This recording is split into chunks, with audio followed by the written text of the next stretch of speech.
কাশ্মীরি পোলাও যদি লাঞ্চে বা ডিনারে হয় তাহলে তো কোনো কথাই নেই। তো আজকে আমরা বানিয়ে নেব কাশ্মীরি পোলাও কতটা ইজি প্রসেসে। তো সঙ্গে থাকো বন্ধুরা, দেখতে থাকো পুরো ভিডিওটা স্কিপ না করে। Hey WhatsApp people, this is Shelly and welcome back to another video. তো ফার্স্টে আমি কি করেছি, 4 কাপ মেজারমেন্ট কাপে 4 কাপ আমি বাসমতি চাল ভালো করে ধুয়ে ওটাকে জল দিয়ে 30 মিনিটসের জন্য রেখে দিয়েছি সোক করতে। তো এবার আমি ফ্রাইং প্যানে 3 টেবিল চামচের মতন সাদা তেল নিয়ে নিয়েছি, আর এর মধ্যে আমি কিছু ভেজিটেবলস দিয়ে দিয়েছি যেগুলো অলমোস্ট সবারই পছন্দ হবে, বিনস, গাজর আর মটরশুঁটি। তো এগুলো যাতে তাড়াতাড়ি কুক হয়ে যায় তার জন্য আমি এখানে সামান্য পরিমাণে লবণ মিশিয়ে নিয়েছি, আর এটাকে ভালো করে ঢাকা দিয়ে লো ফ্লেমে 2 মিনিট আমি রেখে দেবো। তো 2 মিনিট পরে দেখো আমার মোটামুটি 70 থেকে 80% মতন ভেজিটেবলসটা কুক হয়ে গেছে। তো আমার এটাকে ভালো করে নেড়ে নিলাম। নেড়ে নেওয়ার পরে এখানে আমি কিছু ড্রাই ফ্রুটস অ্যাড করব, যেরকম কাজু আর কিশমিশ। তোমরা চাইলে এর মধ্যে পেস্তা, আমন্ড অনেক কিছু আরও দিতে পারো। আমি খুব সিম্পলের মধ্যে এটাকে রেখেছি। তো আমি কাজু কিশমিশ এগুলোকেও আরও 2 থেকে 3 মিনিটের মতন নাড়াচাড়া করে নেবো। আমার ভেজিটেবল এখানে কমপ্লিটলি কুকড হয়ে গেছে, তাই জন্য আমি এটাকে একটা অন্য পাত্রে তুলে রাখলাম। ওই সেম কড়াইয়ের মধ্যে আমি আরও 1.5 টেবিল চামচের মতো সাদা তেল দিয়ে কিছু গোটা গরম মশলা আমি ফোড়ন দেব, যাতে ভালোভাবে স্মেলটা আসে। তো এখানে নিয়েছি একটা ছোট দারচিনি, একটা এলাচ, একটু জয়িত্রী আর 4টে লবঙ্গ, আর হাফ টিস্পুনের মতন নিয়েছি আমি এখানে সাজিরে। তো এটাকে আমার 30 থেকে 40 সেকেন্ডের মতন নাড়াচাড়া করে নেবো, যাতে এর থেকে একটা খুব সুন্দর মিষ্টি স্মেল আসে। স্মেল যখনই আসবে এর মধ্যে আমি তখনই 2টো মিডিয়াম সাইজের পেঁয়াজ খুব পাতলা পাতলা করে সমানভাবে কেটে নিয়ে এটাকে আমাকে ভাজতে হবে। তো আমি যাতে পেঁয়াজটা তাড়াতাড়ি সফট হয়ে যায় তার জন্য আমি এখানেও একটুখানি লবণ ইউজ করে নিয়েছি, যাতে তাড়াতাড়ি পেঁয়াজটা সফট হয়ে যায়। আর মোটামুটি একটা হালকা কালার আমার চলে আসলেই, এখানে দরকার নেই যে আপনাকে ব্রাউন কালারই আনতে হবে, অমনি কোনো ব্যাপার নেই। মোটামুটি একটু কালারটা ঠিকঠাক এলে এর মধ্যে আদা রসুনের পেস্ট দিয়ে দিতে হবে, দিয়ে এটাকে ভালো করে নাড়াচাড়া করতে হবে যতক্ষণ না মশলা থেকে কাঁচা গন্ধটা বেরিয়ে না যায়, মশলাটা কষানো ঠিকঠাকভাবে না হয় ততক্ষণ পর্যন্ত আমাদেরকে কষতে হবে।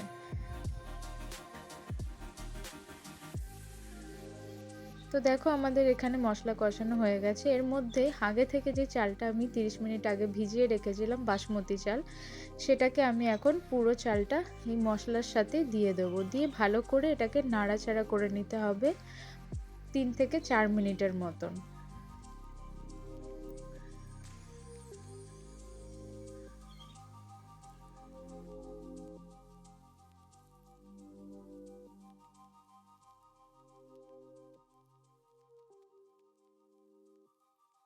তো এইবারে আমার এখানে যেহেতু ভালো করে মশলার সাথে চালটা ভালো করে ভাজা হয়ে গেছে, তো এই কাপে আমি যেহেতু 4 কাপ আমি বাসমতি চাল নিয়েছিলাম, তো সেম কাপেরই আমি 8 কাপ, ডাবল হয়ে যাবে, জল নিতে হবে।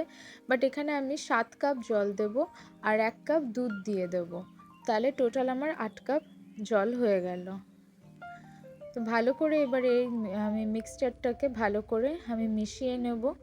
মিশিয়ে নিয়ে এটাকে ঢাকা চাপা দিয়ে আমি 5 মিনিটের জন্য লো টু মিডিয়াম ফ্লেমের মধ্যে এটাকে আমি রেখে দেবো।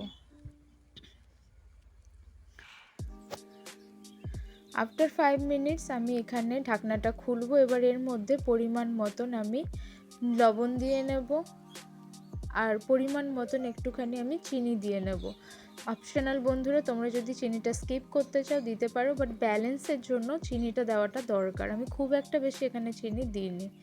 এবার ভালো করে এটাকে আমি মিশিয়ে নেব। মিশিয়ে নিয়ে আবার ঢাকা চাপা দিয়ে আমি এটাকে 15 মিনিটের জন্য রেস্টিংয়ে রেখে দেবো লো টু মিডিয়াম ফ্লেমে।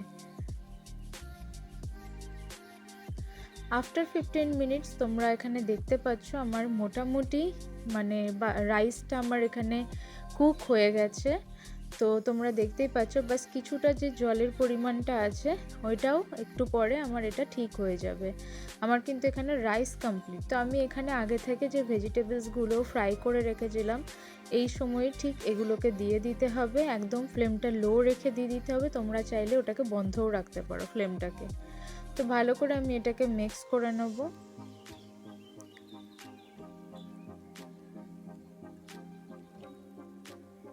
আর এর মধ্যে যেটুকু পরিমাণ জল তোমরা দেখতে পাচ্ছ সেটাও কিন্তু আফটার 10 মিনিটস এটা পুরো ড্রাই হয়ে যাবে আর একদম ঝরঝরে রাইসটা হয়ে যাবে। এর মধ্যে আমি গার্নিশিংয়ের জন্য ওপর থেকে একটু ধনেপাতা কুচি দিয়ে দিচ্ছি। আর এর মধ্যে যাতে কালারটা ভালো আসে তো আমি আগে থেকেই শুধু গরম জলে আমি স্যাফরন ভিজিয়ে রেখেছিলাম, যেটা এখন আমি এর উপর থেকে ছড়িয়ে দেবো। আর এটাকে আমি ঢাকা দিয়ে গ্যাসের ফ্লেমটা অফ করে দিয়ে আমি 10 মিনিটসের জন্য 5 থেকে 10 মিনিটসের জন্য আমি এটাকে রেখে দেবো। তারপরে আফটার 10 মিনিটস তোমরা দেখতে পাচ্ছ কতটা ঝরঝরে, কতটা কালারফুল, ব্রাইট, এত সুন্দর একটা কাশ্মীরি পোলাও আমাদের রেডি হয়ে গেছে। দেখো এর মধ্যে আর কিন্তু কোনো রকম জল নেই, কিচ্ছু নেই, একদম ঝরঝরে একটা রাইস আমাদের এখানে পেয়ে গেছি। তো বন্ধুরা, আমার এই ভিডিওটা যদি তোমাদের ভালো লেগে থাকে আর একবার অবশ্যই ঘরে তোমরা ট্রাই করো। যদি ভালো লেগে থাকে ভিডিওটা দেন লাইক করো, শেয়ার করো, কমেন্ট করতে ভুলো না, আর সঙ্গে থেকো। আর সাবস্ক্রাইবটা করে দিও চ্যানেলটাকে, আর নোটিফিকেশানের বেল আইকনটাকে হিট করে রেখো, যাতে আমার নতুনত্ব যত ভিডিও আসবে যেন সবার আগে তোমাদের কাছে পৌঁছায়। দেখা হচ্ছে নেক্সট কোনো এক ভিডিওতে, ততক্ষণের জন্য টাটা, বাই।